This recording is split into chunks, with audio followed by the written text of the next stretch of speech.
200 терминали за гласање со отисок од прст викендов ќе бидат наполнети со фейк податоци.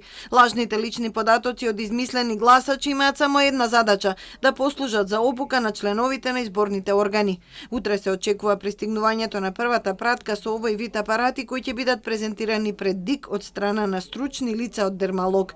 Потоа следува обука за ракување со терминалите, пошто тоа ќе биде вметнато во планот за едукација на изборните комисии и на избирачките одбори. Државната комисија ќе донесе и посебно упатство за гласање со отпечаток од прст. Председателот на ДИК Александар Даштевски уверува дека подготовките на изборите, вклучувајќи го и делот за овој нов начин на гласање, течат забрзано и навремено и треба да обезбеди фер гласачки процес. До 1 октомври ќе пристигнат сите 4000 апаратчиња. Договорот во вредност од 11 милиони евра, што минатиот месец ДИК го потпиша со германската компанија Дермалог, вклучува и софтвер, целосна опрема и сервисирање за период од 4 години.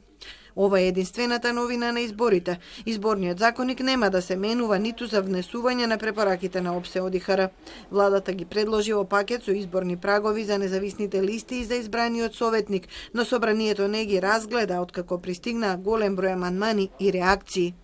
То нема никаква смисла, ниту пак сакаме сега да вознемируваме било кого, ниту пак да му одмагаме на изборниот процес од тоа што би менувале правила кои што влијаат непосредно на процесот.